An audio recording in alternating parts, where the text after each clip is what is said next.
기도하겠습니다. 사랑과 은혜가 많으신 아버지 하나님, 주님의 은혜에 감사와 찬양을 드립니다. 아버지, 이 시간에도 우리와 함께하여 주시옵시고 우리가 진리를 알아가는데 부족함이 없도록 도와주시옵소서. 정말 이 세상을 살아갈 때 육적으로 우리에게 시험이 많이 오고 있사옵나이다. 그 시험에서 이길 수 있는 귀한 성도들이 될 수 있도록 도와주시옵소서. 오직 성령이 우리를 인도하시고 우리가 진리 가운데로 인도함을 받을 수 있도록 역사하여 주시옵소서. 모든 말씀 예수 그리스도의 이름으로 기도했습니다. 아멘. 갈라디아서 6장 4절을 보겠습니다. 신약성경 309쪽입니다. 제가 읽어드리겠습니다. 각각 자기의 일을 살피라. 그리하면 자랑할 것이 자기에게만 있고 남에게는 있지 아니하리니. 아멘. 속지 마시기 바랍니다. 육체의 일은 우리를 속이고 있다는 것을 알아야 합니다. 사단이 무엇으로 속이고 있는가 하면 내가 하고 있는 육체의 모양을 통해서 마치 예수 그리스도를 잘 믿는 것 같이 속이고 있습니다.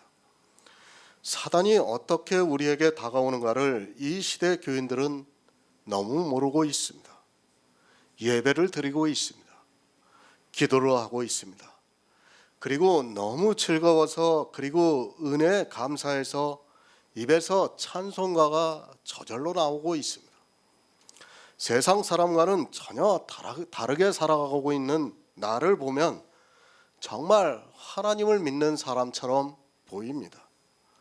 그러한 행위들을 통해서 마치 자기가 다 된 것으로 생각하고 교회 안에서 서로 성도라 부르고 있습니다. 사단이 누구입니까? 광명의 천사입니다. 광명의 천사의 뜻을 모릅니까? 사람의 이성에는 광명의 천사로 보이고 판단이 된다는 말씀입니다.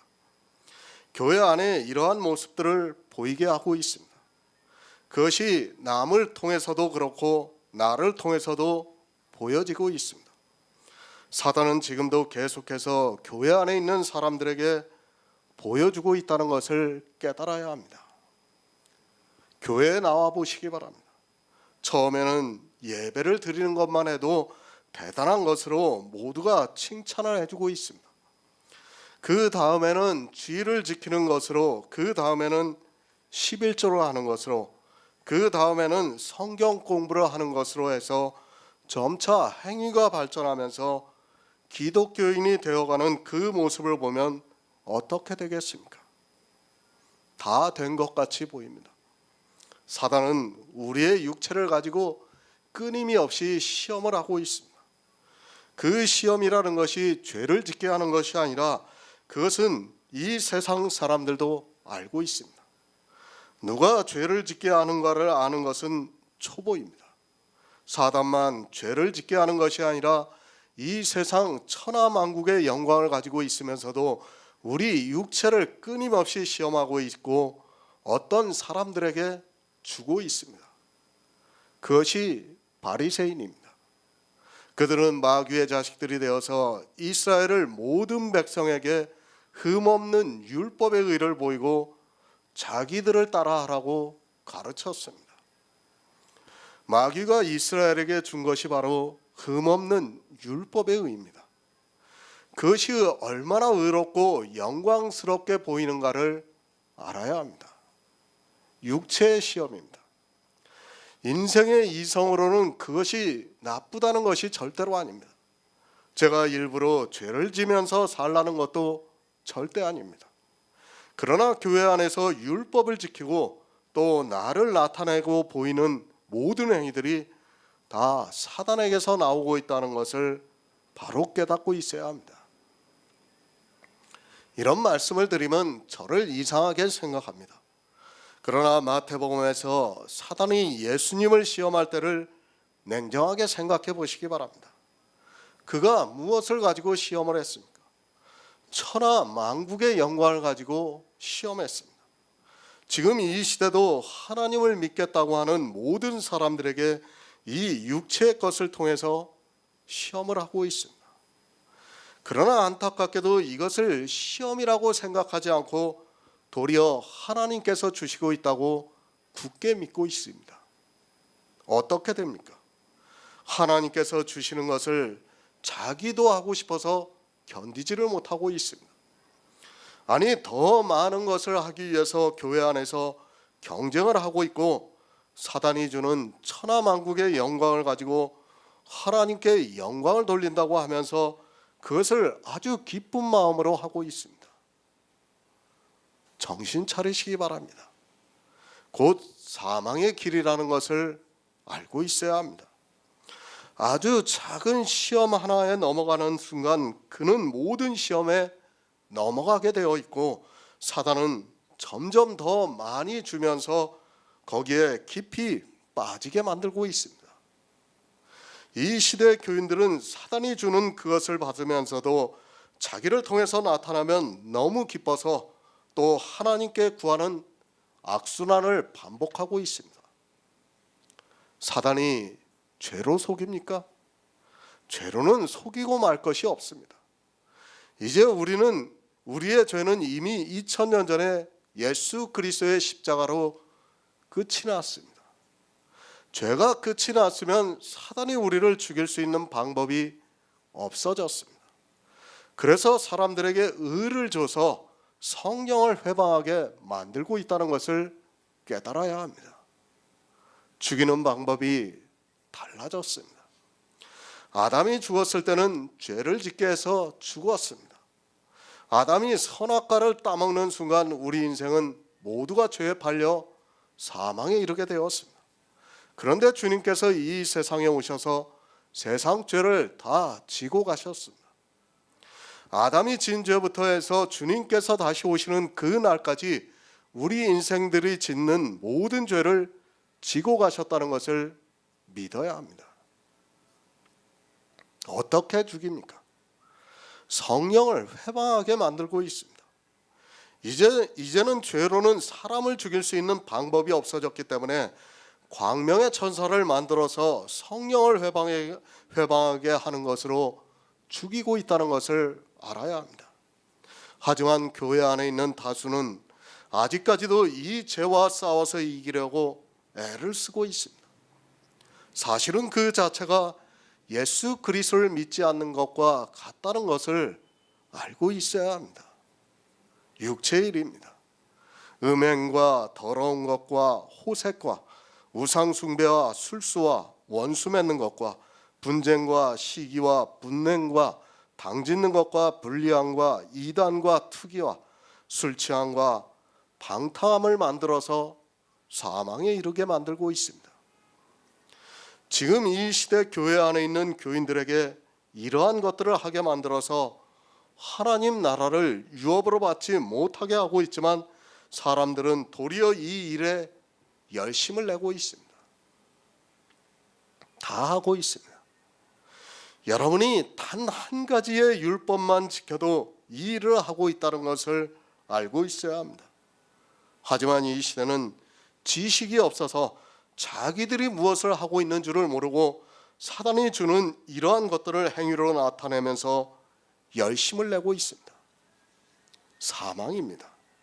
겉으로 보기에는 예수 그리스도를 아주 잘 믿고 있습니다.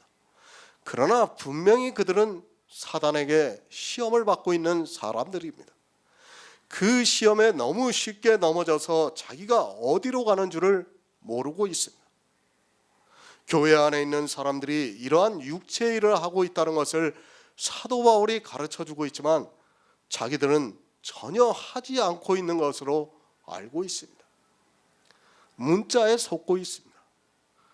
이 중에 단 한 가지라도 안 하는 사람이 없다는 것을 알고 있어야 합니다. 모든 것을 다 하고 있으면서 그것을 깨달을 수 있는 지혜가 없어서 자기들은 갈라디아에 있는 교회의 사람들과 다르고 이제까지 성경이 기록되어 있는 어느 시대보다도 잘 믿고 있다고 착각에 빠져 있습니다. 주의하시기 바랍니다. 교회 안에 다수가 사망에 이르고 있습니다. 목사도 모르고 교인들도 모르고 있습니다. 아니, 목사들이 이 육체 일을 해야 성도가 되는 것 같이 조장을 하고 있습니다. 먼저 목사가 시험을 받아 넘어져 있고 그 목사가 교인들을 그렇게 가르치고 있습니다. 하나님 나라를 유업으로 받을 수 없는 그것에 열심을 내게 만들고 있는 것이 기독교라는 것을 아시기 바랍니다. 육체의 시험입니다. 그것이 무엇이라는 것을 알아야 싸울 수 있는 것 아닙니까? 이 중에 어느 한 가지도 모르다 보니까 모두를 하고 있습니다. 성경을 바로 알고 두려워하는 마음을 가지시기 바랍니다. 물론 주님께서 택하신 성도는 이 모든 악한 일에서 건져주셔서 그의 나라로 인도하여 주실 줄 믿고 있습니다. 새 번역을 보겠습니다. 각 사람은 자기의 일을 살펴보십시오. 그러면 자기에게는 자랑이 있더라도 남에게까지 자랑할 것이 없을 것입니다. 각각 자기의 일을 살펴보라고 말씀하고 있습니다. 내가 해야 할 일이 있고 하지 말아야 하는 일이 있습니다. 이 시대는 청개구리와 같습니다. 하지 말아야 하는 육체의 일을 너무도 열심을 내서 일을 하고 있고 반드시 해야 하는 하나님의 일에 대해서는 마치 자기들이 다 한 것처럼 생각하고 더 이상 하지 않고 있습니다. 베드로후서 3장 18절을 보겠습니다. 베드로후서 3장 18절입니다. 오직 우리 주 곧 구주 예수 그리스도의 은혜와 저를 아는 지식에서 자라가라. 영광이 이제와 영원한 날까지 저에게 있을지어다. 아멘. 제자들이 예수님께 묻고 있습니다. 우리가 어떻게 해야 하나님의 일을 할 수 있습니까? 라고 묻자 예수님께서 하나님의 보내신 자를 믿는 것이 하나님의 일이라고 말씀을 하고 있습니다. 우리 성도가 해야 하는 일이 무엇인가 하면 하나님의 보내신 자를 믿는 것이 하나님의 일입니다. 그런데 어떻습니까? 안 믿고 있습니다. 아니, 자기들은 다 믿고 있다고 주장하고 있습니다. 그것은 믿는 것이 아닙니다. 육체의 일을 하면서 믿는다고 하는 것은 서로 성립이 될 수 있는 말이 아닙니다. 종교적으로는 믿고 있을지 몰라도 실상은 예수 그리스도를 믿는 것이 아니라는 것을 알고 있어야 합니다. 전혀 하나님의 보내신 자를 믿지 않고 있으면서도 그저 교회 안에서 주여 주여 하고 있습니다. 믿음을 바로 하시기 바랍니다. 이 세상 종교가 아닙니다. 우리는 영의 일에 대해서 믿고 있습니다. 그것이 무엇인가 하면 예수 그리스도께서 이 세상에 오셔서 이루신 구속의 일을 성경에서 알아 믿고 있다는 말씀입니다. 그것을 모르고 믿는다는 것은 다 종교적인 행위의 믿음이라는 것을 알고 있어야 합니다. 이스라엘이 하나님을 안 믿었습니까? 그러나 그들은 마귀의 자식들이 되고 말았습니다. 그리고 이제 막 복음이 전파되었던 갈라디아 교회입니다. 그 교회에 거짓 형제가 들어와 할례라는 율법을 받게 함으로 해서 육체의 일을 하게 해서 성령의 소욕을 대적하고 거스르게 했다는 말씀입니다. 예수 그리스도를 믿는다는 것을 바로 아시기 바랍니다. 아닙니다. 절대로 믿는 것이 아닙니다. 사도 바울이 할례를 행한 갈라디아에 있는 교회의 사람들에게 육체의 일을 하는 사람은 하나님 나라를 유업으로 받을 수 없다고 말씀하고 있습니다. 하나님의 일이 무엇인가 하면 육체의 일을 하는 것이 아니라 그의 보내신 자 예수 그리스도를 믿는 것입니다. 그런데 믿으려면 예수 그리스도를 알아야 한다는 말씀입니다. 육체의 일입니다. 그 중에 어느 한 가지라도 나에게서 나타나고 있다면 나는 예수 그리스도를 믿는 사람이 아니라는 말씀입니다. 내가 진심으로 믿고 있다는 그런 추상적인 이야기를 하지 마시기 바랍니다. 그 진심이라는 것이 얼마나 허황되다는 것을 알고 있어야 합니다. 성경은 우리에게 믿는 것이 무엇인가를 분명히 가르쳐주고 있는데 사람들은 진심이라고 이야기를 하고 있습니다. 이스라엘은 진심이 없었습니까? 아니, 갈라디아 교회 사람들이 할례를 받으면서도 진심이라고 하지 않았겠습니까? 그런 이야기를 하지 마시고 성경에서 믿는 것이 무엇이고 믿지 않는 것이 무엇이라는 것을 정확히 알고 행해야 합니다. 내 영혼의 생명이 걸린 문제라는 것을 다시 생각하시기 바랍니다. 하나님의 보내신 자를 믿어야 합니다. 그러려면 오직 우리 주 곧 구주 예수 그리스도의 은혜와 저를 아는 지식에 자라가야 합니다. 성경을 보면서 늘 깨어 지혜를 구하고 성경의 감독으로 우리 주 예수 그리스도의 은혜와 저를 아는 지식에 자라가야 내 안에서 믿음이 든든히 서게 된다는 말씀입니다. 어느 정도 알아야 됩니까? 청년의 때입니다. 이 기간 동안에 알기를 힘써야 합니다. 청년의 때가 언제입니까? 이 시대는 수명이 길어졌습니다. 그래도 총기가 있는 때를 보면 25세부터 해서 약 65세까지라고 생각합니다. 사실 사람이 40대 후반만 돼도 매너리즘에 빠지기 쉽습니다. 그래서 성경이 예표로 광야 40년을 보여주셨습니다. 40년 동안입니다. 우리는 이 기간 동안에 이 일에만 힘써야 합니다. 다시 말씀드리지만 시간이 부족할 정도입니다. 사람이 40년 동안 하나님의 보내신 자 예수 그리스도의 은혜와 그를 아는 것에 힘쓴다 해도 시간이 부족하다고 생각하고 있습니다. 그런데 어떻습니까? 종교적인 행위를 하느라 시간을 다 빼앗기고 있습니다. 주 예수 그리스도의 은혜와 저를 아는 지식에 자라가야 하는데 종교적인 행위 때문에 거의 모든 시간을 빼앗기고 있습니다. 광야 40년 동안 그 일에만 힘써도 우리는 성경에서 예수 그리스도를 알기에 시간이 부족한데 육체의 일을 하느라 시간이 없습니다. 사실 목사들이 일주일에 한 2번 설교하는 것도 저는 쉽지 않다고 생각하는 사람이에요. 그런데 이 시대 목사들은 별별 일을 다 하고 있어요. 제 생각으로는 있을 수 없는 일이라고 생각합니다. 제가 로마서 강해를 지금 쓰고 있지만 예전에 로마서 강해 썼던 건 정말 쓰레기 같아요. 제가 지금 다시 쓰고 있는데 정말 글을 쓰면서 늘 느끼지만 정말 새롭게 생각나는 것들이 얼마나 많은지를 모르겠습니다. 그럴 시간이 우리에게는 없어요. 부족해요. 정말. 목사가 그 시간에만 매달려도 시간이 부족해요.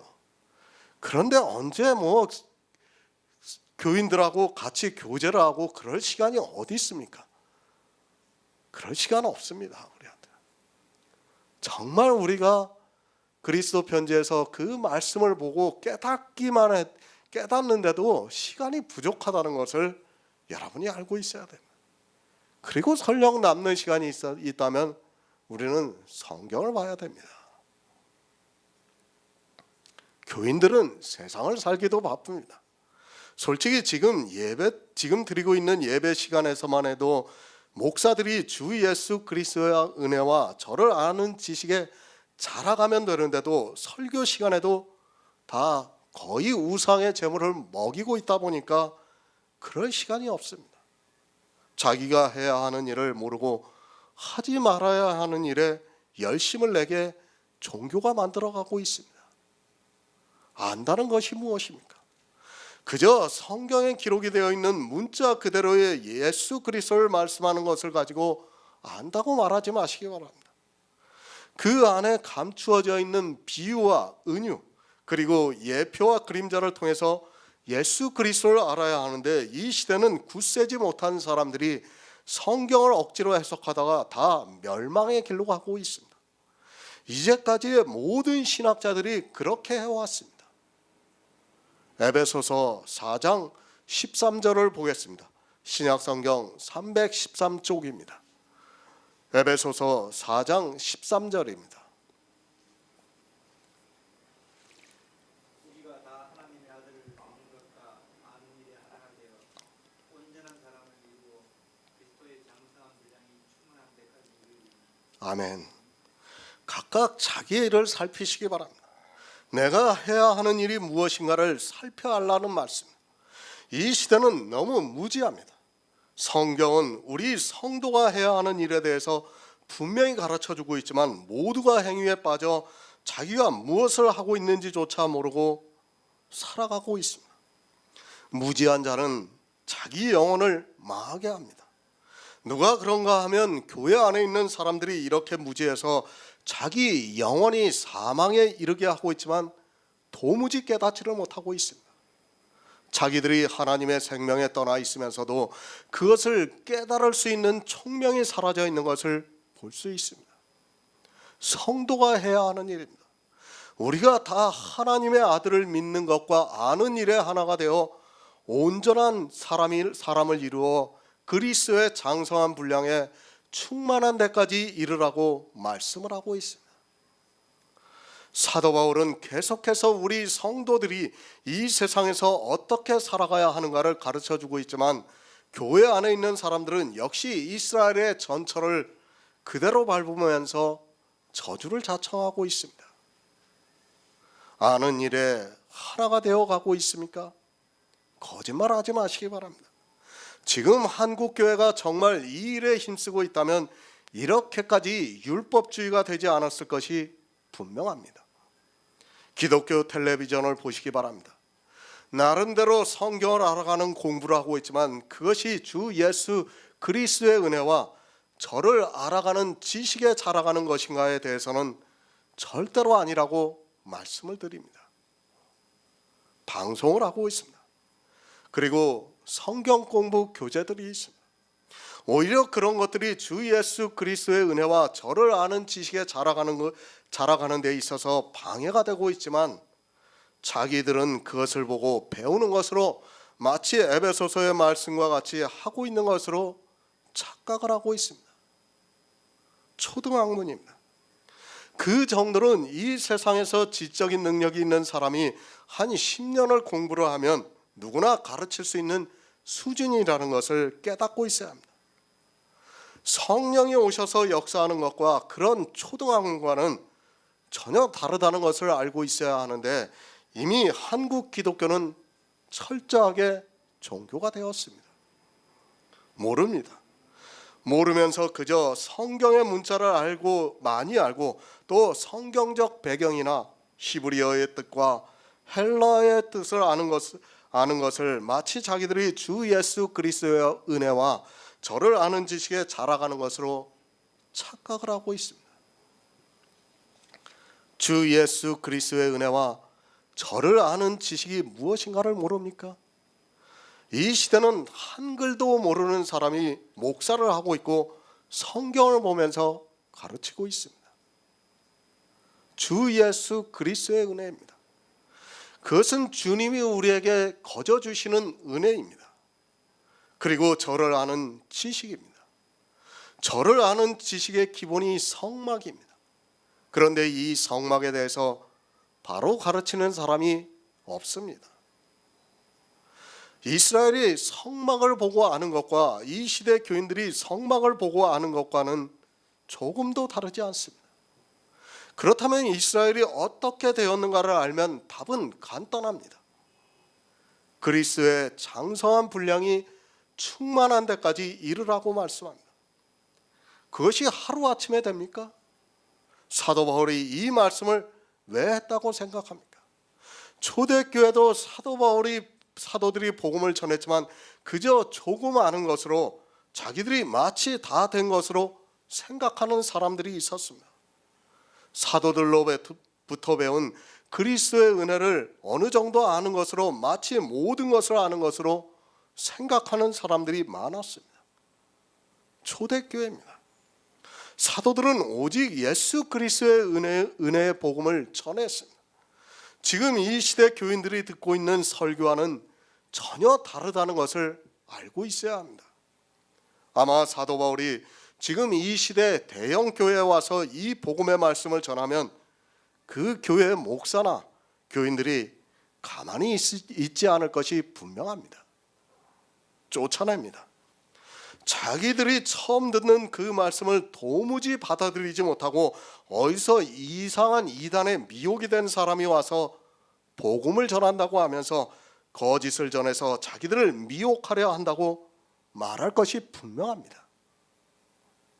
지금 이 시대 교인들이 교회 안에서 듣고 있는 설교는 하나님의 아들을 믿는 것과 아는 일에 대해서 듣는 것이 아니라 다른 복음을 듣고 있다는 것을 알고 있어야 합니다. 믿습니까? 거짓말하지 마시기 바랍니다. 믿는다고 하는 사람이 11조를 내고 주의를 지키고 율법을 지키고 있습니까? 계속해서 말씀을 드리지만 예수 그리스도를 믿는 성도는 절대로 그런 악한 일들을 하지 않고 있습니다. 그 자체가 하나님 나라를 유업으로 받을 수 없는데 어떻게 믿는다는 성도가 그런 일을 할 수 있겠습니까? 절대로 할 수 없습니다. 제가 요 며칠 전에 로마서 6장 1, 2, 3, 4절을 썼어요. 절대 그럴 수 없다는 얘기예요. 율법을 절대 지킬 수 없다는 거예요. 그럴 수 없다고 지금 사도 바울이 계속해서 말씀하고 있는 겁니다. 그럴 수 없는데도 사람들은 그렇게 하고 있어요. 성경을 다 거꾸로 보면서 그렇게 하고 있다는 말씀입니다. 그리스도의 장성한 분량이 충만한 데까지 이르시기 바랍니다. 지금 교회에서 듣는 설교라는 절대로 이렇게 되지 못합니다. 교회에서 하는 모든 종교적인 행위를 버리고 오직 이 일에만 힘써도 이렇게 될까 말까 합니다. 하지만 안타깝게도 이 시대 교인들은 각각 자기가 해야 할 일이 무엇인가를 모르고 있습니다. 아니, 저주를 받는 그 일을 하느라 모든 마음과 정신까지도 빼앗겨 있는 것을 볼 수 있습니다. 전도서 12장 13절을 보겠습니다. 구약성경 960쪽입니다. 전도서 12장 13절입니다.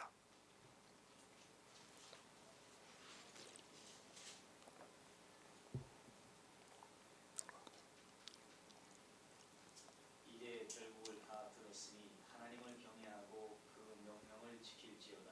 이것이 사람의 본분입니다. 아멘. 사람의 본분입니다. 우리가 왜 이 세상에 있는가를 알아야 합니다. 하나님께서 왜 나 같은 사람을 이 세상에 있게 하셨는가를 알아야 합니다. 그것이 전도서의 모든 말씀을 하고 나서 결론을 내고 있습니다. 일의 결국을 다 들었으니 하나님을 경외하고 그 명령을 지키라고 말씀을 하고 있습니다. 각각 일을 살피시기 바랍니다. 무슨 일을 살펴야 합니까? 전도서에서 말씀하고 있는 사람의 본분에 대해서 살피라는 말씀입니다. 하나님께서 우리 성도들에게 사람의 본분이 무엇이라는 것을 가르쳐주고 있습니다.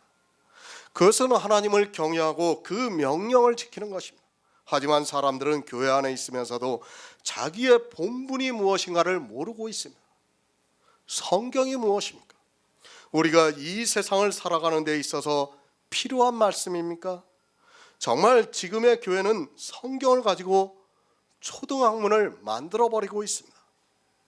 영의 일을 바로 깨달아도 구원에 대해서 어느 누구도 확신할 수 없는데 사람들은 성경을 너무 쉽게 보고 있습니다. 영생입니다.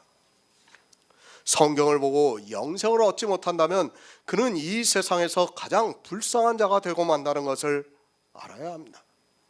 교회에 나온 사람들이 축복을 받을 확률이 어느 정도 적은가를 아시기 바랍니다.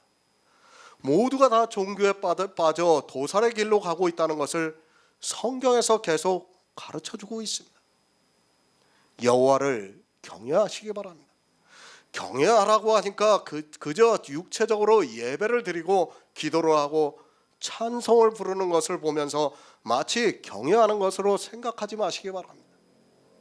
그것이 아니라 성경에서 예수 그리스도를 알고 믿으라는 말씀입니다.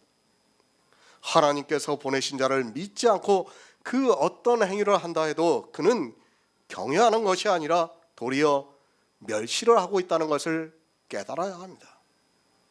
성경입니다. 만세 전부터 예정하신 예수 그리스도를 말씀하고 있습니다. 하나님께서는 아담이 범죄로 해서 사망에 이르게 되었을 때 여자의 후손이 뱀의 머리를 상하게 하리라고 말씀하시면서 아담에게 구원의 길을 보여주셨습니다. 그리고 이 세상에 예수 그리스도를 보내주셨습니다. 그리고 구속의 일을 하셨습니다. 우리를 구원하시는 모든 일을 주님께서 이루셨습니다. 하나님을 경외하는 것이 무엇인가 하면 하나님께서 보내신 자를 믿는 그것입니다. 하지만 사람들은 율법의 행위를 하면서 종교에 깊이 빠져들어가고 있습니다.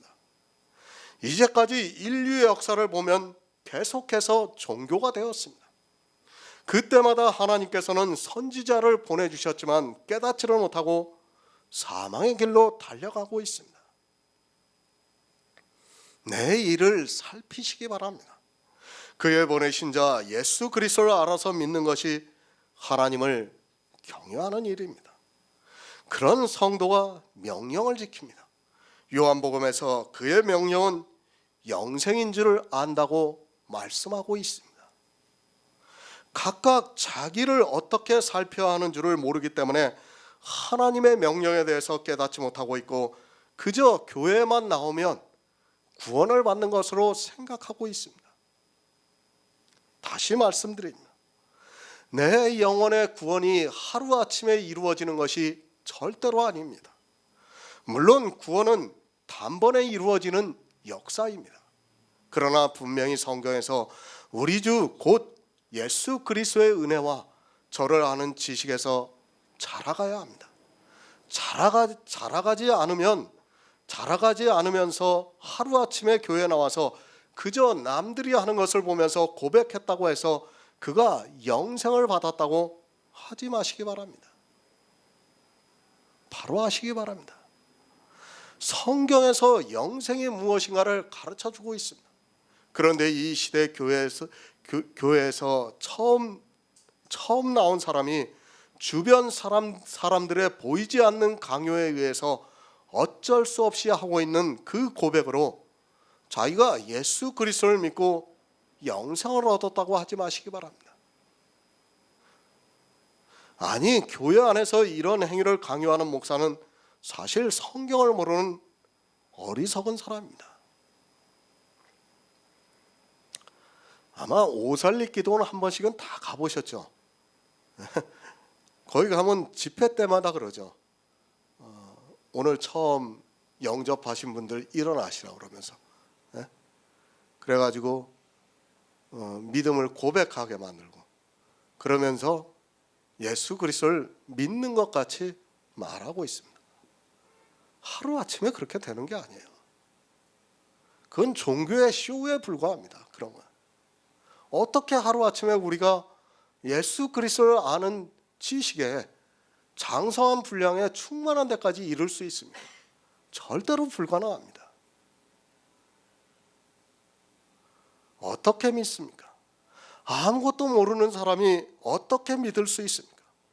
예수 그리스도의 은혜와 저를 아는 지식으로 장성한 분량에 이르러도 사도 바울이 전한 그 교회들에게서 다른 복음에 미혹된 사람들이 있었습니다. 이 시대는 전부 다른 복음을 전하고 있는데 어떻게 믿을 수 있습니까? 다 거짓입니다. 그리고 종교적인 세뇌에 불과합니다. 소수는 다수에 의해서 끌려가게 되어 있습니다. 그가 아무리 세상에서 똑똑하다 해도 검은지를 보고 모든 사람이 흰 줄알아 하면 그렇게 되는 것이 종교라는 것을 알아야 합니다. 더구나 교회에 나와서 성경에서 말씀하고 있는 선과 악에 대해서 모르는 사람에게 모든 사람이 악을 가지고 선이라고 하면 선이 된다는 말씀입니다. 그렇지 않습니까? 지금 교회가 그렇게 가르치고 세뇌를 시키고 있습니다. 성경에서는 어두움의 빛이요 악이라고 말씀을 하고 있지만 교회 안에 있는 전체 사람들이 그것을 선이라고 하니까 선이 되고 있습니다. 아니, 사람의 이성으로도 그것은 분명히 선입니다. 이런 상태에서는 어느 누가 선과 악을 분별할 수 있겠습니까? 각각 자기 일을 살피시기 바랍니다. 그런데 살펴보니까 선을 행하고 있습니다. 지금 교회 안에 있는 사람 중에 그것을 악이라고 하는 사람이 없습니다. 그들이 하는 예배가 악이고, 그들이 하는 기도가 악이고, 그들이 하는 헌금과 모든 행위가 다 악이라고 하는 사람은 없습니다. 아니, 모두가 선이라고 말하고 있습니다. 이런 상태에서는 어느 누구도 자기 일을 살필 수 없다는 것을 알아야 합니다. 각각 자기 일이 무엇입니까? 하나님의 보내신 자 예수 그리스도를 믿는 것이 일입니다. 그것이 하나님을 경외하고 그의 명령을 지키는 일입니다. 자기 일을 살피라고 하니까 도리어 육체 일을 하면서 일을 하지 않는 사람들에게 권면을 하고 신앙생활을 잘하라고 강요를 하고 있습니다. 영생입니다. 물론 이 영생은 단번에 주어지는 하나님의 역사입니다. 그러나 영생을 얻기까지는 성경에서 우리는 예수 그리스도를 알아 장성한 분량에까지 이르러야 한다는 것을 잊지 마시기 바랍니다. 그것이 하루아침에 되는 것이 아니라 많은 시간이 필요합니다. 사도 바울 역시도 다메섹에서 주님을 만나고 아라비아로 가서 예수 그리스도가 자기에게 계시가 되기까지 기다렸습니다. 아카데미를 들어서 잘 알고 있습니다. 우리 믿음이 하루아침에 주어졌습니까? 이 강의를 들으시는 분들이 다 고백하고 있습니다. 수십 년 신앙생활하면서 언제 한 번이라도 자기가 구원을 아직 안 받았다고 한 적이 있었습니까? 성경을 배울 때마다 이때는 구원을 받았다고 확신하고 있었지만 이제 복음을 들으니까 그때 들었던 모든 말씀은 다 다른 복음이었다는 것을 알고 있습니다. 저 역시도 마찬가지입니다. 신학을 졸업하고 제가 복음을 알고 있는 것에 대해서 조금도 의심하지 않았습니다. 그때는 저는 죽으면 천국에 간다고 확신했습니다. 그런데 지금 와서 보니까 그때 죽었으면 저는 지옥에 갔습니다. 저 역시 이 복음이 계시가 되기까지 제가 신학을 졸업하고 성경을 해석하면서 10년 이상 걸렸던 것 같습니다. 그때 썼던 설교들이 있습니다. 지금도 잘못된 것이 있으면 고치고 있습니다. 물론 주님께서 이미 오래전에 저를 구원하셨다고 믿고 있습니다. 그렇게 구원하셨기 때문에 지금 이렇게 복음을 전하고 있다고 저는 믿고 있습니다. 그러나 주님께서 그리스도의 은혜와 저를 아는 지식으로 장성한 분량에 이르게 하셨습니다. 그것이 하루아침에 도깨비 방망이 두드리듯이 되는 것이 아닙니다. 오랜 시간 동안 성경을 보고 해석했고 주님께서 성령을 보내주셔서 지금의 제가 있다고 믿고 있습니다. 각각 자기 일을 살피시기 바랍니다. 내가 무슨 일을 하고 있는가를 살피라는 말씀. 육체 일을 하고 있는가 아니면 하나님의 보내신 자를 믿는 일을 하고 있는가를 살피라는 말씀. 내가 어떤 일을 하고 있는가에 따라서 내 영혼의 구원의 문제가 결정이 되고 있습니다. 이 두 가지를 함께 할 수 있다고 생각하지 마시기 바랍니다. 하나입니다. 늘 말씀드리지만 동전의 양면입니다. 어느 것을 하면 어느 것은 하지 않게 되어 있습니다. 내가 성경에서 예수 그리스도를 알아 믿는 일을 하면 절대로 육체 일을 하지 않습니다. 그리고 육체 일을 하는 사람은 설령 그가 설교를 듣고 성경을 공부한데도 그는 육체 일을 배우는 사람에 불과하다는 것을 아시기 바랍니다. 미혹되지 마시기 바랍니다.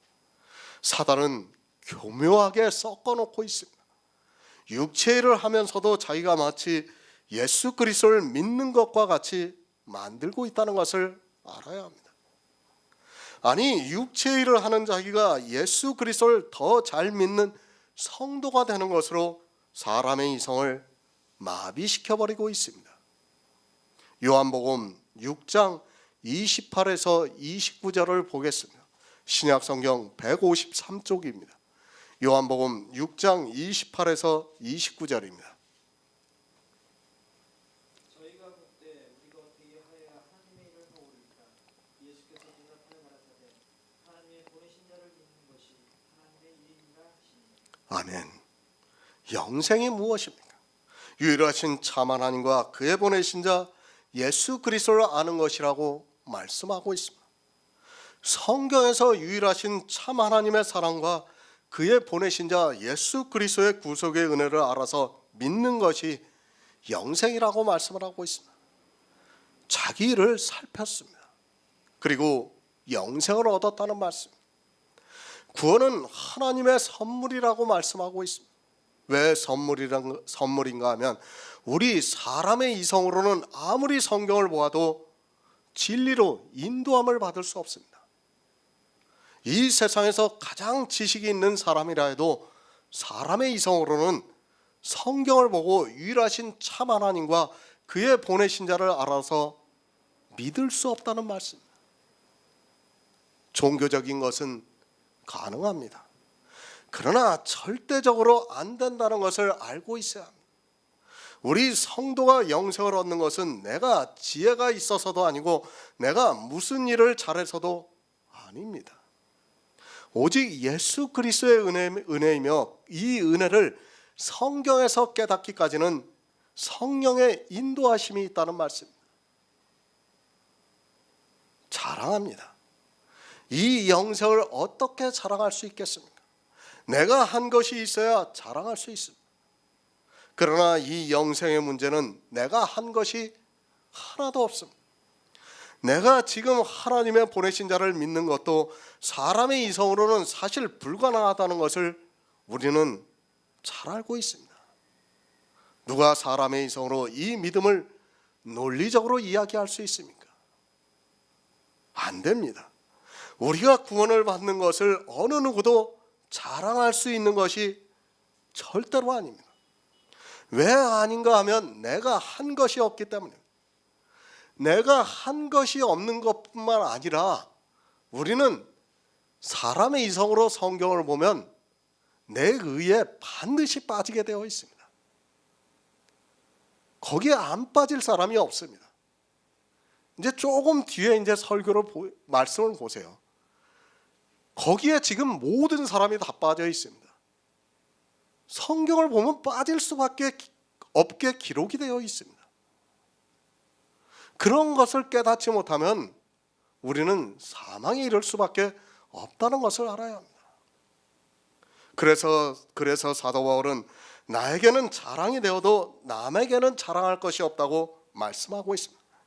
로마서의 말씀과 같이 일을 해서 싹스로 받았다면 남에게도 자랑할 수 있겠지만 일을 하지 않고 은혜로 받았기에 자랑할 수 없습니다. 각각 일을 살폈습니다. 그리고 하나님을 일을 해서 영생을 얻었습니다. 그것을 누구에게 자랑할 수 있겠습니까? 그 자랑은 나에게만 있는 것이고 남에게는 자랑할 수 없다는 말씀입니다. 왜 남에게 자랑해서는 안 되는가 하면 구원은 은혜로 받았기 때문입니다. 로마서 4장 2절을 보겠습니다.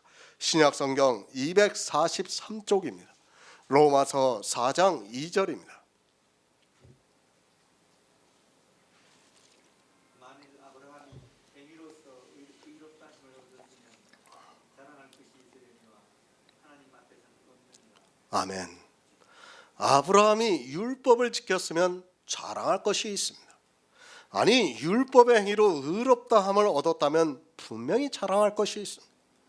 누가 이렇게 자랑했습니까? 우리가 욥기를 보아서 잘 알고 있습니다.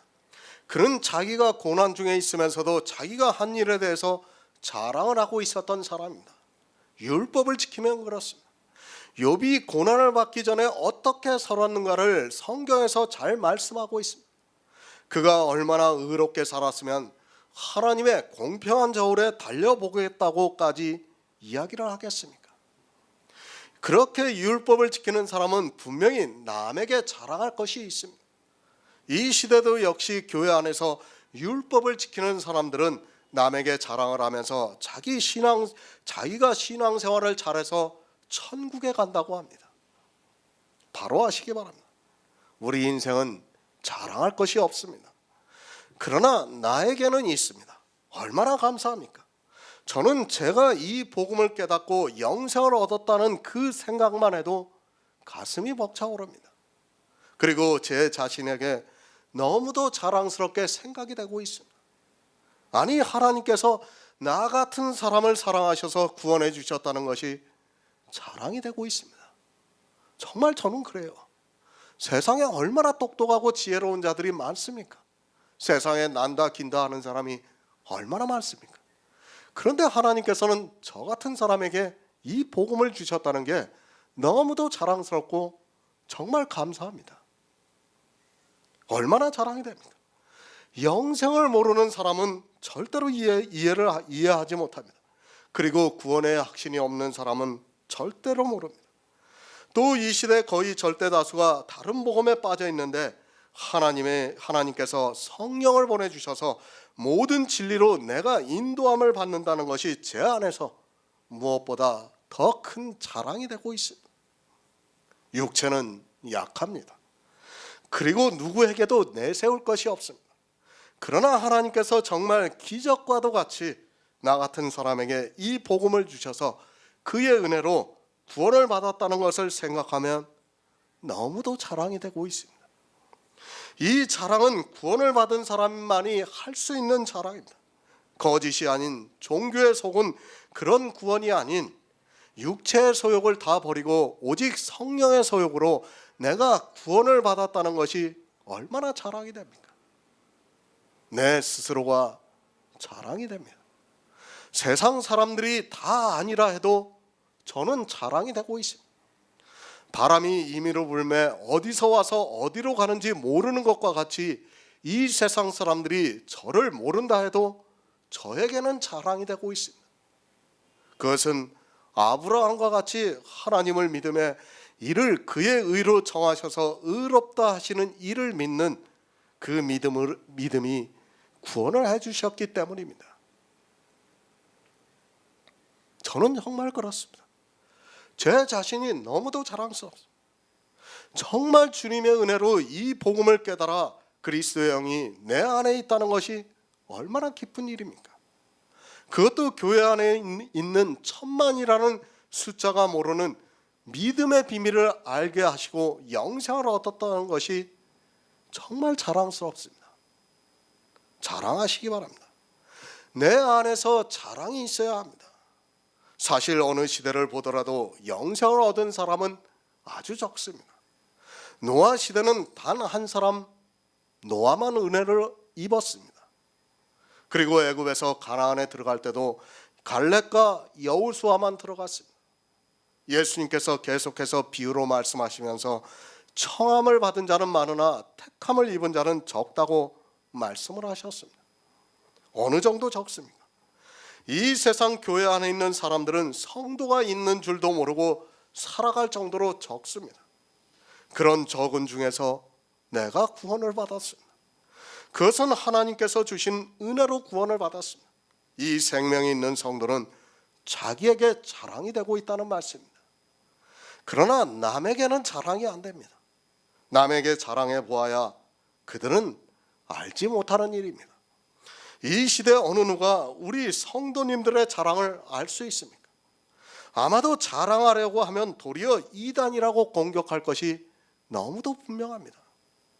그러나 이러한 것이 없어서 남에게 자랑을 못하더라도 내 안에서 역사하는 하나님의 능력이 믿어지기 때문에 나에게는 자랑이 되고 있습니다.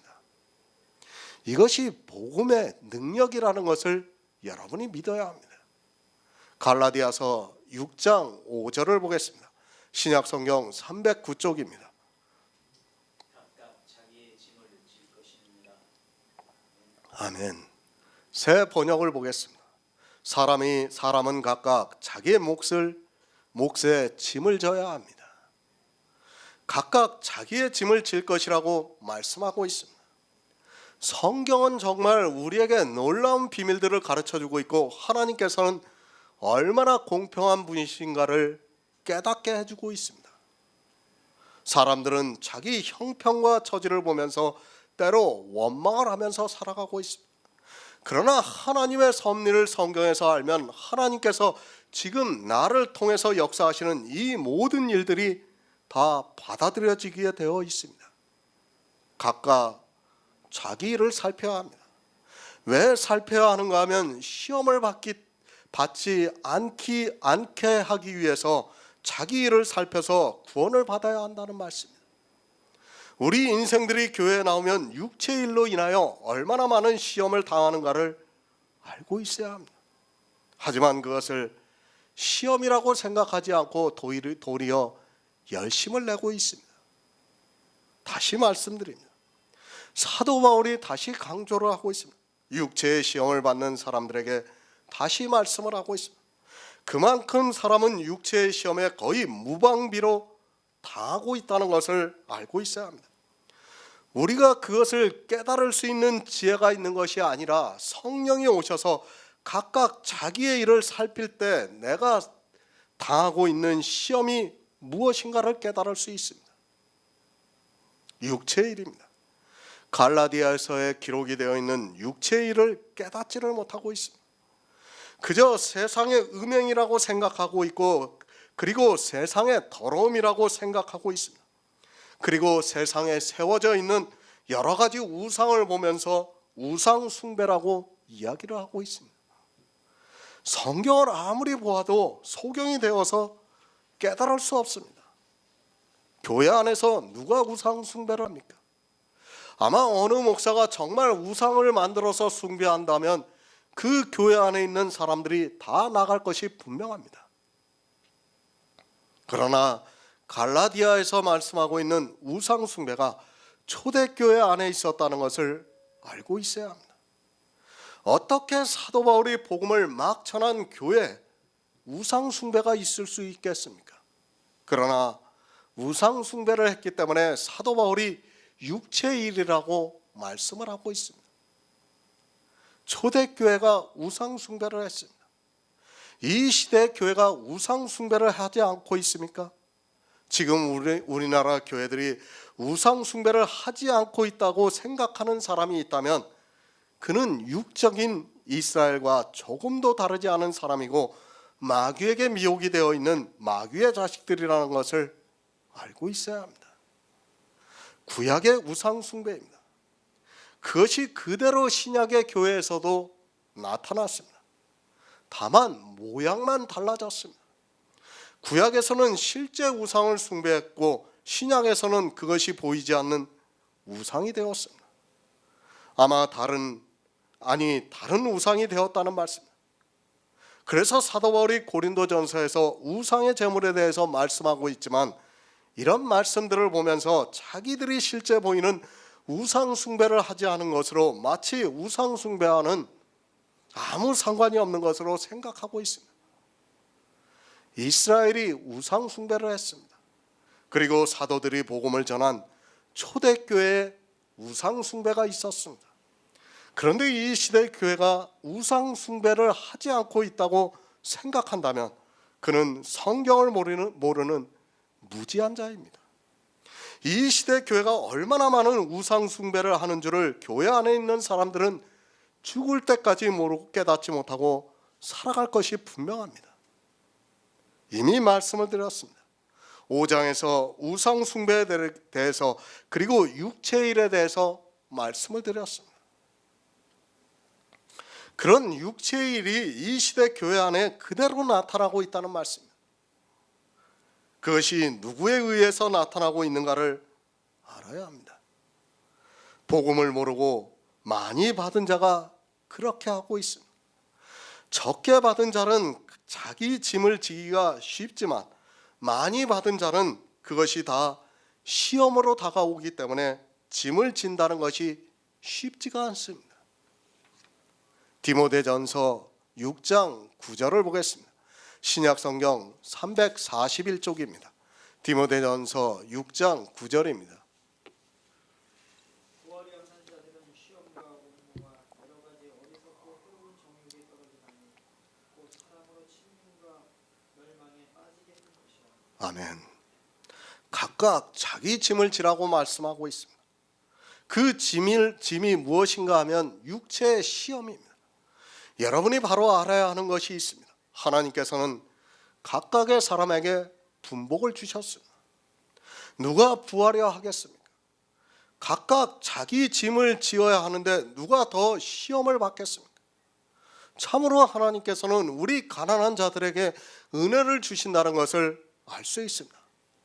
모든 것을 다 할 수 있습니다. 이스라엘과 같이 흠없는 율법의 의를 가질 수 있습니다. 그리고 거지 나사로와 같이 아무것도 할 수 없습니다. 누가 더 많은 짐을 지겠습니까? 성경은 우리에게 역설적인 것을 많이 가르쳐주고 있습니다. 사람의 상식으로는 거지 나사로가 더 무거운 짐을 질 것 같지만 실상은 부자가 더 무거운 짐을 지게 된다는 말씀입니다.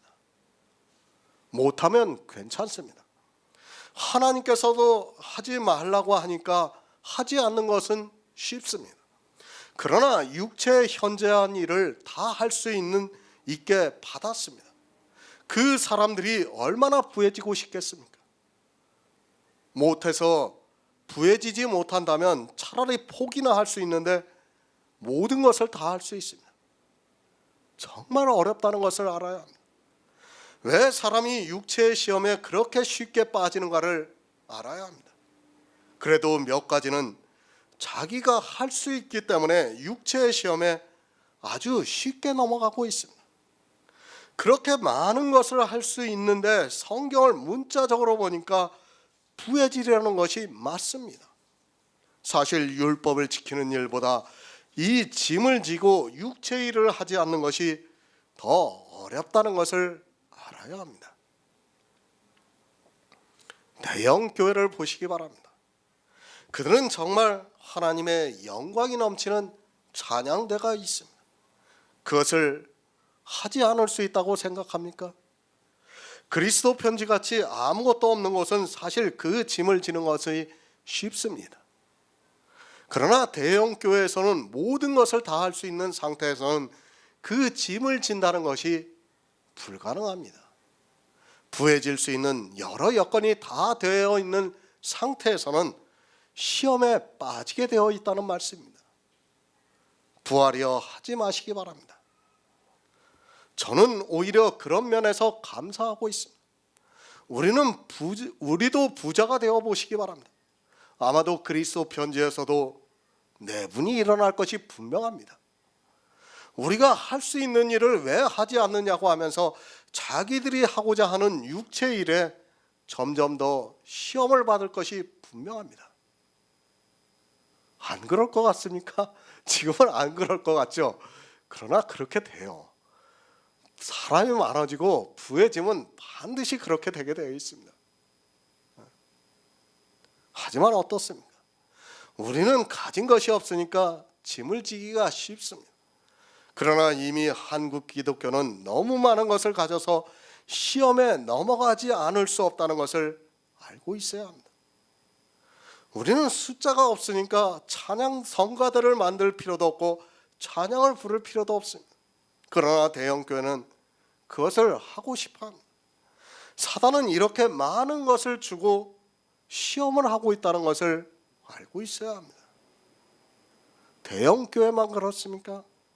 아주 작은 교회도 어떻게 하든지 대형교회의 모양을 갖추려고 하고 있고 그것을 위해서 목사들이 얼마나 많은 기도를 하고 있습니까? 자기들이 하고 싶어하는 육체 일을 하려고 하나님께 거의 때를 쓰면서 기도를 하고 응답을 받을 때까지 하겠다고 말하고 있습니다. 얼마나 감사합니까?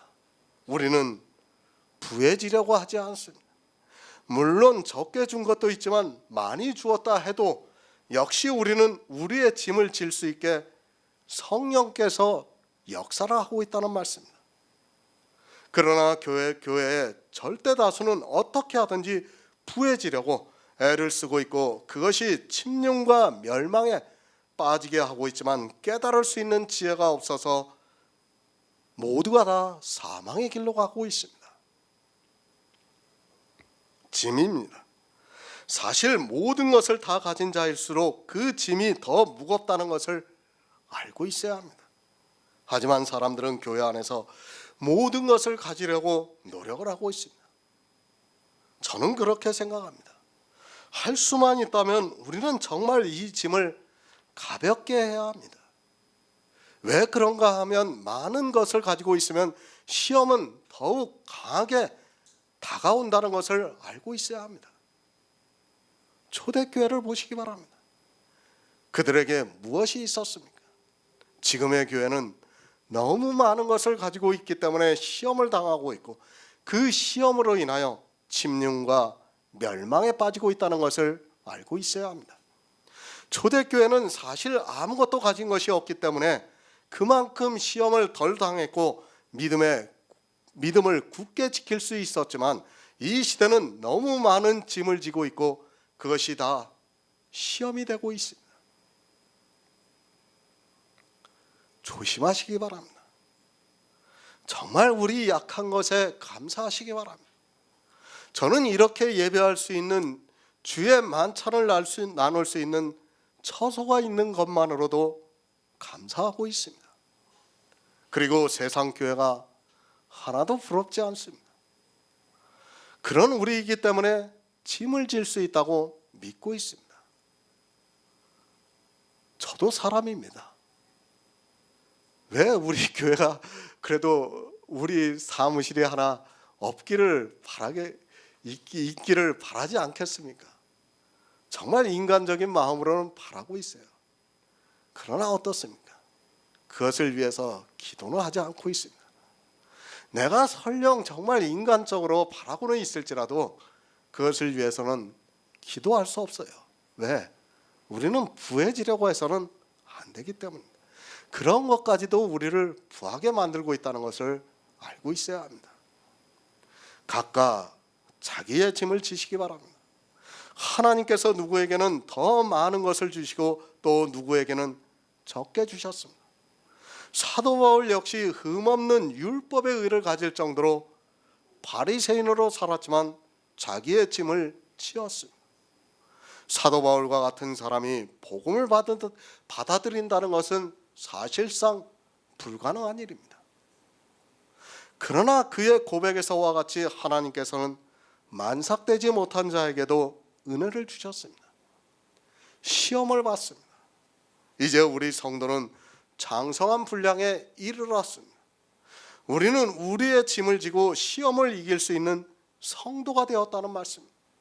하나님의 역사로 말미암아 우리에게도 은혜를 주셔서 육체의 시험을 이길 수 있게 성령의 소욕을 일으켜주고 있다는 말씀입니다.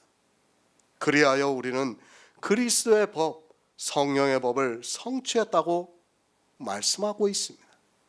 누가복음 12장 47에서 48절을 보겠습니다. 신약성경 116쪽입니다. 누가복음 12장 47에서 48절입니다. 주인의 뜻을 알고도 예민치 아니하고 그 뜻대로 행치 아니한 종은 많이 맞을 것이요 알지 못하고 맞을지를 행한 종은 적게 맞으리라. 그 많이 받은 자에게는 많이 찾을 것이요 많이 맞은 자에게는 많이 달라질 것입니다. 아멘. 주님께서 우리에게 복음을 주셨습니다. 성도는 이 세상에서 복음을 전하는 일을 하면서 살아가야 합니다. 그것을 비유로 주님께서 말씀을 하고 있습니다. 종에게 주님의 소유를 맡겼다고 말씀하고 있습니다. 주님의 소유는 우리가 믿고 있는 예수 그리스도의 의를 말씀하고 있습니다. 예수 그리스도의 의로 우리가 의롭다함을 얻어 생명을 얻고 있습니다. 종입니다. 때를 따라 양식을 나눠줘야 하는 종입니다. 하나님의 뜻이 무엇입니까? 우리에게 이 복음을 주시고 세상에서 살아가는 동안에 이것을 나누어 주는 것이 하나님의 뜻입니다. 하지만 언제나 그렇듯이 이 시대도 역시 때를 따라 양식을 나누어 주는 종은 없고 주인이 더디 오리라고 생각하면서 노비를 때리고 먹고 마시고 취해 있습니다. 왜 먹고 마시고 취해 있습니까? 많이 받았기 때문입니다. 그 많은 것을 하나님으로부터 받아서 자기가 해야 하는 일을 모르기 때문입니다. 이 시대 역시 많이 받은 자들로 교회 안에 넘쳐나서 자기가 해야 하는 일을 모르고 있습니다. 많이 받은 그것으로 노비를 때리고 먹고 마시고 취해 있다는 말씀. 무엇에 취해 있습니까? 술에 취해 있습니다. 율법에 취해 있다는 말씀. 많이 받은 자들은 이렇게 율법의 술에 취해 있습니다. 물은 많이 받은 자에게서 많이 달라 할 것이라고 말씀하고 있습니다. 율법을 지킬 수 있는 그는 그만큼 시험이 크다는 것을 말씀하고 있습니다. 기뻐하시기 바랍니다. 초대교회는 정말 아무 것이 없어도 구원을 받는 성도들이 많았습니다. 그들은 노비를 때리지도 않았고 취하지도 않았습니다. 많이 받았을지라도 그들은 오직 복음을 위해서 살았습니다. 사도 바울이나 바나바 같은 사람은 정말 많은 것을 받았지만 그것을 가지고 취하기보다는 각각 자기 짐을 지고 살았다는 것을 알고 있어야 합니다. 성경은 참으로 오묘합니다. 거의 모든 말씀이 성경에서 답을 주고 있습니다. 하지만 사람들은 성경에서 답을 찾는 것이 아니라 자기들의 이성으로 그 문자를 이해하려고 하다 사망에 이르고 있습니다. 이스라엘이 그랬던 것 같이 지금의 사람들도 지독하게 문자에 사로잡혀 있는 것을 볼 수 있습니다. 이제 다음 절에서 그것을 보면 명확하게 알 수 있습니다. 문자에 빠지면 얼마나 쉽게 사람이 멸망을 당할 수밖에 없는가를 여러분들이 알고 있어야 합니다. 성경을 모릅니다. 아니, 도무지 깨닫지를 못하고 있습니다. 문제는 기초가 너무 안 되어 있기 때문입니다. 성경을 왜 보는가를 모르고 있습니다. 그리고 자기가 받은 것을 자랑하느라 모든 시험에 다 넘어가고 있습니다.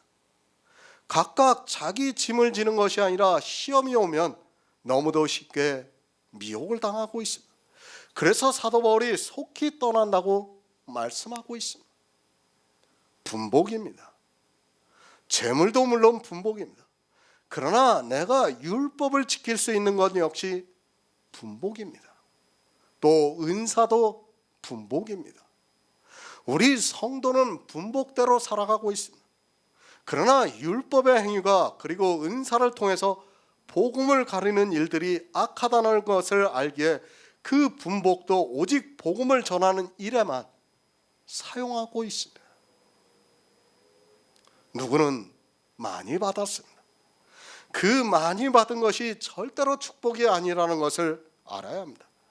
물론 그것으로 복음을 전하는 일을 할 수 있다면 우리는 감사해야 합니다. 하지만 이 분복을 많이 받은 자는 그만큼 시험을 많이 받게 된다는 것을 또한 알고 있어야 합니다.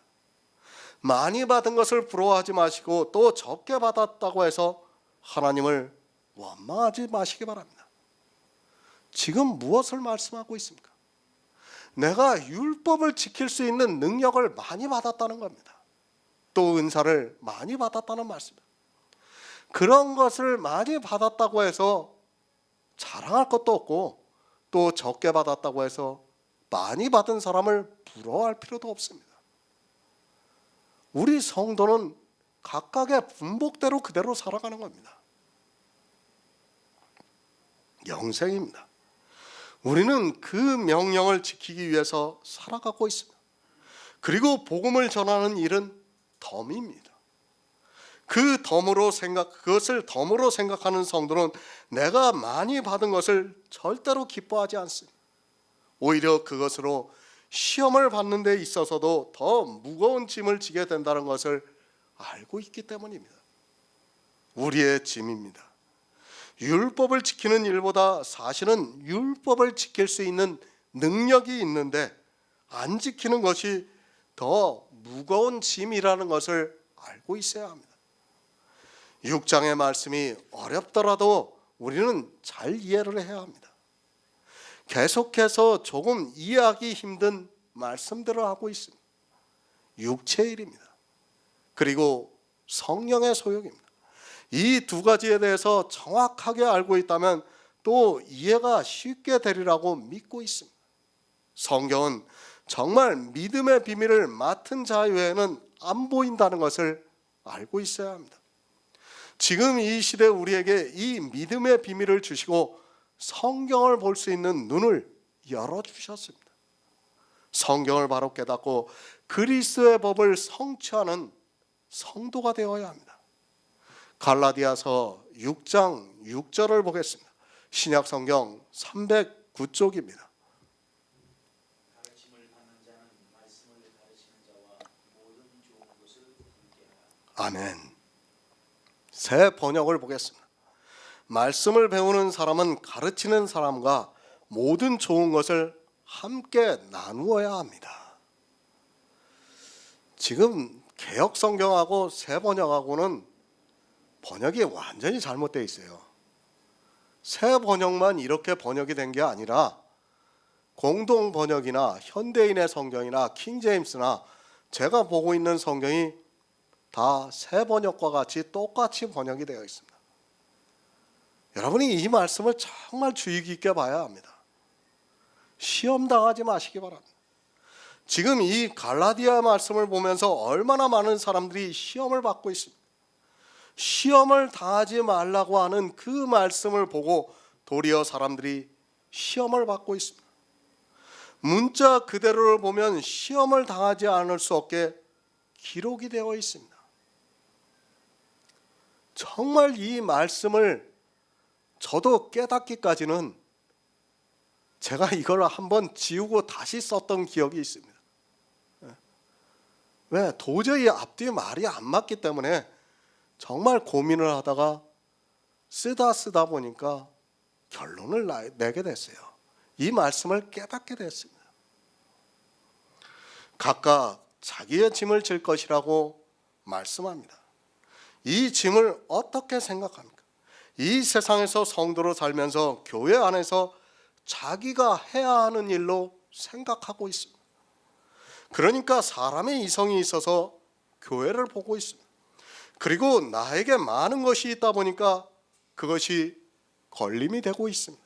그러면서 나에게 많이 주었으니까 이제 그 짐도 지라고 말을 하고 있습니다.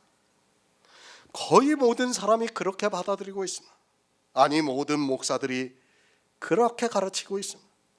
각각 자기의 짐을 질 것이라고 하는 그 말씀을 가지고 마치 이 세상의 교회에서 자기가 해야 하는 일을 하라는 것으로 받아들이고 오히려 더 욕심을 내고 있습니다.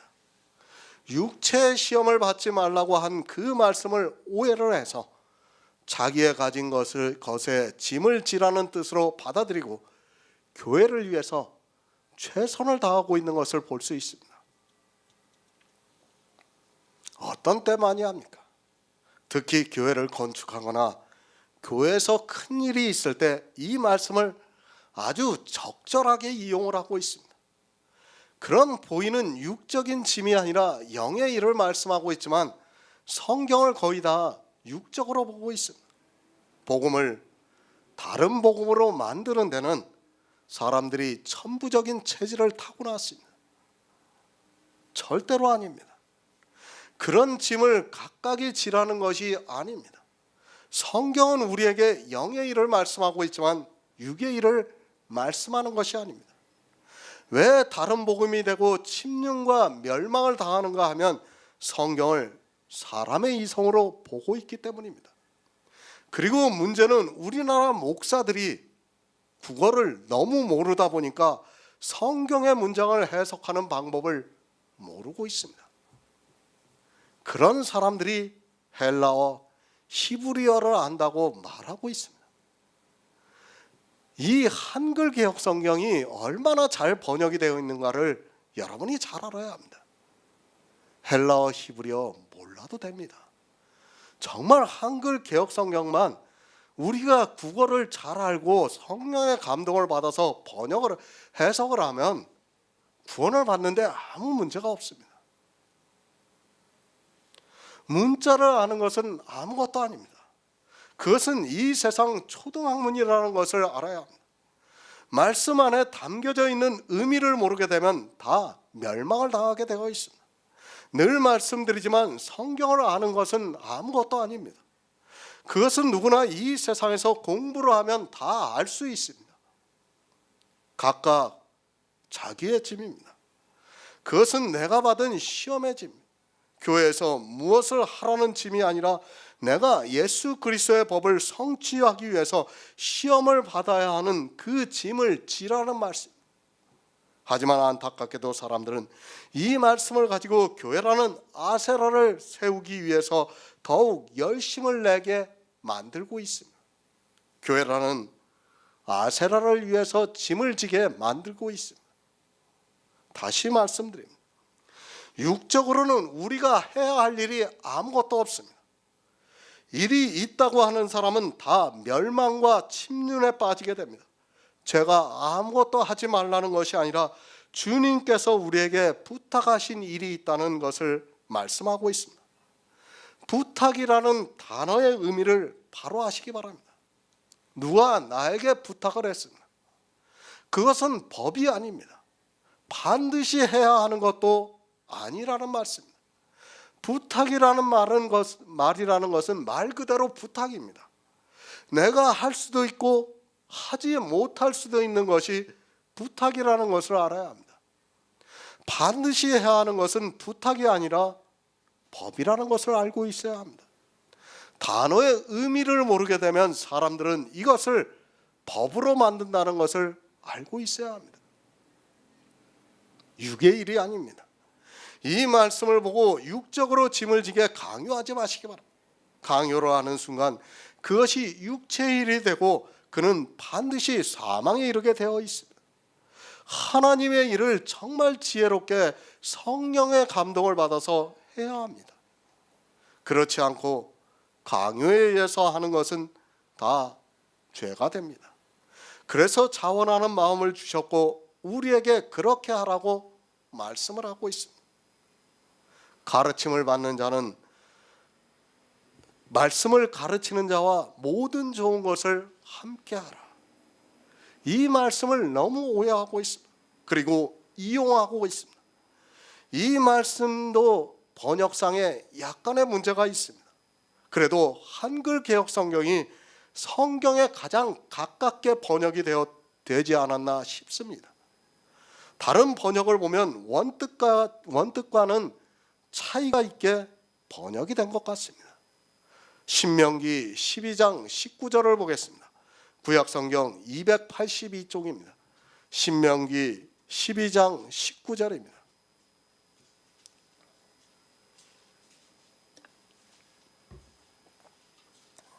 너는 삼가서 내 땅에 거하는 동안에 너희 힘을 저버리지 말지니라. 아멘. 율법입니다. 거의 모든 사람들이 다 이 말씀과 갈라디아 말씀을 연결해서 생각하고 있습니다. 그러면서 자기들이 이 세상에서 좋은 것이 있으면 그것을 이스라엘이 레위인을 저버리지 않은 것과 같이 교회 안에 있는 사람들도 자기 육체에 좋은 것이 있으면 가르치는 자, 목사와 함께 나누어 가지라는 뜻으로 가르치고 있습니다. 성경을 오해합니다. 그리고 성경을 이용하고 있습니다. 가르침을 받는 자는 말씀을 가르치는 자와 모든 좋은 것을 함께하라고 말씀을 하고 있습니다. 이 말씀을 앞뒤 딱 잘라서 말하고 있습니다. 누가 하고 있는가 하면 자기가 직접 하기가 뭐하니까 다른 목사를 초청해서 설교를 하게 하고 있고 그들은 이 말씀을 가지고 이용을 하고 있습니다. 그리고 말합니다. 봐라, 사도 바울도 이렇게 말씀하고 있다고 하면서 정말 목사를 잘 섬겨야 한다는 것을 강조를 하고 있습니다. 그래서 사람들은 이 말씀을 보고 자기에게 있는 모든 좋은 것을 목사에게 주려고 하고 있습니다. 자기가 좋은 차를 타면 목사도 좋은 차를 사줘야 하는 것으로 이용하고 있습니다. 모든 좋은 것이 무엇입니까? 이 세상에 있는 것이 좋은 것이 있습니까? 모든 좋은 것이라고 하니까 마치 세상에서 자기들이 누리고 있는 분복으로 생각하고 있는 사람들이 너무 많이 있습니다. 좋은 것을 함께 하기 위해서 더욱 열심히 헌금을 하고 있고, 또 자기에게 좋은 것이 있으면 목사에게 주려고 하고 있습니다. 생각부터 바꾸시기 바랍니다. 성경은 늘 영의 말씀이라는 것을 강조를 했습니다. 그런 육의 말씀이 아니라 영의 말씀이라는 것을 바로 알아야 합니다. 육적으로 가지고 있는 모든 좋은 것을 함께 하라는 말씀이 아닙니다. 이 말씀을 가지고 미혹하는 자는 거짓 선지자입니다. 그리고 미혹을 당하는 자 역시 불쌍한 인생이 되고 만다는 것을 기억하시기 바랍니다. 사망입니다. 좋은 것과 나쁜 것을 구별하지 못하면 사망입니다. 모든 성경은 예수가 좋다고 말씀하고 있는데, 예수를 믿는다고 하는 사람들이 다른 좋은 것이 있는 것으로 생각하고 다른 것을 보면서 좋다고 말을 하고 있습니다. 그런 기초가 없으니까 이 말씀을 보고 목사들이 아주 잘 이용을 하고 있습니다. 그런 세상의 좋은 것을 가르침을 받는 자에게서 얻으려고 하는 사람이 있다면 그는 세상에서 다른 일로 돈벌이를 하시기 바랍니다. 그리고 성경을 똑바로 보시기 바랍니다. 그 문장만 보지 마시고 전체 성경을 봐야 합니다. 제가 보기에는 이 말씀은 분명히 번역상의 문제가 있습니다. 아니, 개역 성경은 잘 번역이 되어 있습니다. 그러나 사람들이 이해를 못하고 있습니다. 다른 성경들은 다 번역이 잘못되어 있습니다. 제가 성경을 바꾸려고 하는 것이 아니라 앞뒤 문장을 생각하면 절대로 다른 번역 성경과 같이 그렇게 번역이 되어서는 안 됩니다. 저도 헬라어의 원뜻은 정확하게 모르겠습니다. 그러나 성경의 말씀은 모두가 다 연결이 되어 있다는 것을 알고 있어야 합니다. 그리고 이렇게 말씀을 하는 중에 전혀 생뚱맞은 말이 나와서는 안 된다고 믿고 있습니다. 거의 모든 사람들이 다 그렇게 해석하고 있는 것으로 보았을 때 이 말씀은 그래도 한글 개역 성경이 가장 근접하게 번역을 하지 않았나 싶습니다. 아니, 한글 개역 성경은 잘 번역이 되어 있습니다. 그런데 사람들이 이해를 못하고 있습니다. 모든 좋은 것입니다. 제가 쉽게 번역해 드립니다. 가르침을 받는 자는 말씀을 가르치는 자와 모든 좋은 것을 함께 받으십시오 라고 번역이 되어야 한다고 생각하고 있습니다. 그러니까 가르침을 받는 자는 가르치는 자에게 좋은 것을 나누어 주는 것이 아니라, 가르침을 받는 사람은 가르치는 자가 주는 좋은 것을 함께 하라는 말씀이 정확하다고 생각합니다. 아니, 그렇게 번역이 되어 있는 겁니다. 지금 한글 개역 성경은. 그런데 사람들이 이해를 못하고 있습니다. 성경의 문장을 보면 그것이 맞습니다. 다시 말씀드리지만 제가 성경을 개혁하려는 것이 절대로 아닙니다. 저는 그럴 수 있는 사람이 못 됩니다. 그러나 성경을 해석하면 전체적인 문장의 흐름은 알고 있습니다. 왜 제가 한글 개역 성경을 기준으로 삼으라고 하는가를 바로 아시기 바랍니다. 물론 번역된 성경도 나름대로 참고가 됩니다.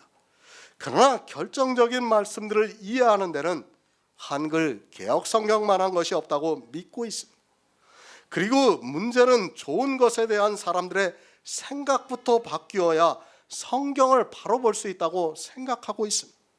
가르침을 받는 자는 말씀을 가르치는 자에게서 모든 좋은 것을 함께 하라고 하는 번역이 맞는다고 저는 믿고 있고, 그렇게 말씀을 드리고 싶습니다. 히브리서 7장 22절을 보겠습니다. 신약 성경 360쪽입니다. 히브리서 7장 22절입니다. 이와 같이 예수는 더 좋은 언약을 보증이 되십니다. 아멘. 좋은 것으로 함께해야 합니다. 가르침을 받는 자는 말씀을 가르치는 자와 모든 좋은 것으로 함께하라고 말씀을 하고 있습니다. 다시 말씀드리지만 세상의 어떤 좋은 것을 말씀하는 것이 아닙니다. 성경은 영의 일입니다. 그리고 가르침을 받는 자가 자기에게 있는 좋은 것을 가르치는 자에게 주라는 것이 절대로 아닙니다. 그런 행위가 사람을 부자로 만들고 있다는 것을 알아야 합니다. 아마 이 말씀에도 모두가 다 넘어져 있을 겁니다. 지금 오직 예수입니다. 가장 좋은 것은 예수 그리스도입니다. 성령의 소욕이 무엇입니까? 예수 그리스도께서 이루신 일들을 주는 것이 성령의 소욕입니다. 좋은 것이라고 하니까 마치 가르침을 받는 자가 가지고 있는 좋은 것으로 생각하고 있고 거의 모든 성경이 그렇게 번역이 되어 있습니다. 저를 비판해도 좋지만 그 성경들이 잘못 번역이 되었다고 저는 그렇게 생각하고 있습니다. 모든 좋은 것을 함께 하시기 바랍니다. 제가 여러분에게 가르치고 있지 않습니까? 그러면 제가 가지고 있는 모든 좋은 것을 여러분이 함께 해야 합니다. 그렇게 해야 제가 받은 구원을 여러분도 받을 수 있다는 말씀입니다. 지금 갈라디아서는 계속해서 구원에 대한 문제를 말씀하고 있습니다. 여러분이 그 구원을 받아야 합니다. 그러면 어떻게 해야 합니까? 가르치는 자가 먼저 구원을 받아야 합니다. 그러면 가르침을 받는 자는 말씀을 가르치는 자의 말씀 안에서 모든 좋은 것을 함께 해야 구원을 받을 수 있다는 말씀입니다. 제가 아무리 모든 좋은 것을 가지고 있으면 뭐합니까? 여러분이 그것을 함께 하지 않으면 구원을 받을 수 없다는 것을 분명히 알고 있어야 합니다. 그렇지 않습니까? 여러분이 저에게 가르침을 받는 이유가 무엇입니까? 제가 가진 모든 좋은 것을 함께 하기 위해서 가르침을 받는 것 아닙니까? 여러분이 가진 좋은 것을 저와 나눈다고 해서 여러분이 구원을 받을 수 있습니까? 세상의 생각으로 이 성경을 보지 마시기 바랍니다. 이 말씀에 아마 안 넘어가는 사람이 없을 것이라고 생각합니다. 그리고 이제까지 신앙생활을 하면서 그래도 자기 담임 목사에게 자기가 좋은 것이 있으면 그것을 주기 위해서 정말 아꼈다가 정말 좋은 것이 선물로 들어오면 그것을 주고 했던 기억이 있을 것입니다. 저도 그렇게 했어요. 아마 그런 기억이 다 있을 것입니다. 정말 목사에게 정말 자기가 가진 좋은 것을 주기 위해서 선물 한두 번 안 해본 사람이 없을 것입니다. 그러면서 어떻게 생각합니까?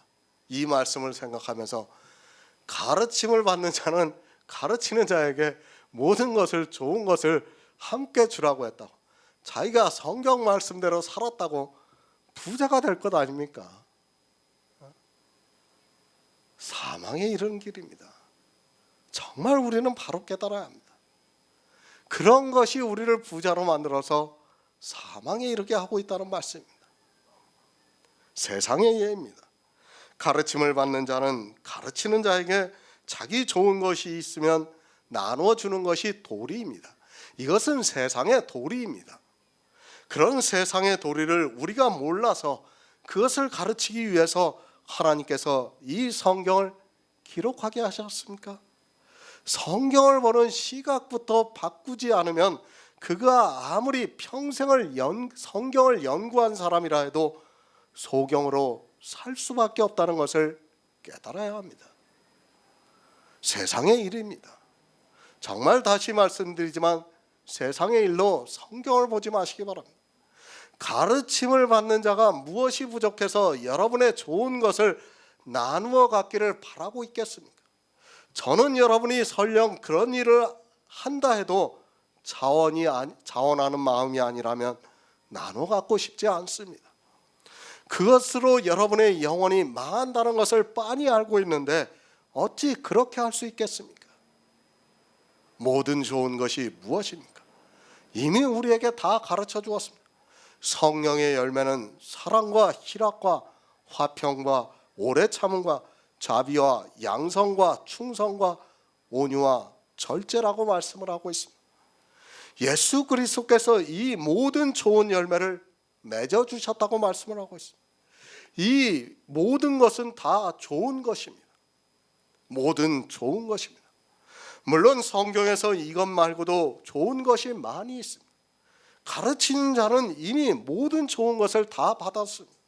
세상에 좋은 것이 아니라 주님이 나를 구원해 주시는 열매의 좋은 것을 다 받았습니다. 그것을 어떻게 가르침을 받는 자가 나누어 줄 수 있습니까? 가르치는 자가 주어야 합니다. 그렇지 않습니까? 여러분이 저에게 줄 수 있습니까? 제가 여러분에게 줄 수 있습니까? 갈라디아에 있는 교회 사도 바울이 좋은 것을 줄 수 있습니까? 갈라디아에 있는 교회 사람들이 사도 바울에게 좋은 것을 줄 수 있습니까?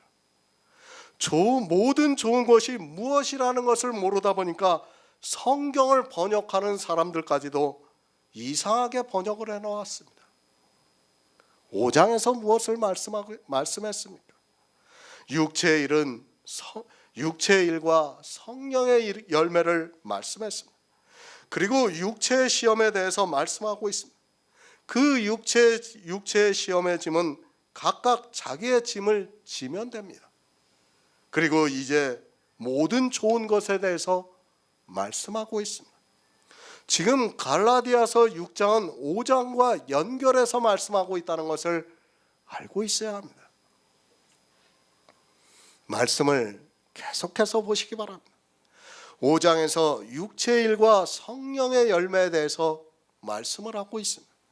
그리고 6장 1절부터 육체의 일에 대한 시험입니다. 그리고 6절부터 다시 성령의 열매를 말씀하고 있습니다. 그러니까 가르침을 받는 자는 가르치는 자가 알고 있는 모든 성령의 열매를 함께 하라고 말씀을 하고 있습니다. 그래야 구원을 받을 수 있는 것 아닙니까? 금지할 법이 없습니다. 성령의 열매가 여러분에게 나누어 주는데 어느 누구도 그것을 막을 수 있는 사람이 없다는 말씀입니다. 성령이 모든 진리 가운데로 인도를 하셔서 성령의 열매를 주시는데 그것을 사단도 막지 못한다는 말씀입니다. 육체의 일을 함으로 해서 그것을 막을 수 없다는 말씀입니다. 그런데 이 시대는 그것을 자기들의 육체의 행위로 막고 있습니다. 함께 하시기 바랍니다. 가르치는 자와 함께 하시기 바랍니다. 그렇게 해야 여러분이 구원을 받을 수 있습니다. 육체의 것 때문에 사도 바울이 가르치는 자가 어려워서 그들을 위해서 이 말씀을 기록했다고 생각하지 마시기 바랍니다. 가르치는 자는 이미 천국을 소유한 사람입니다.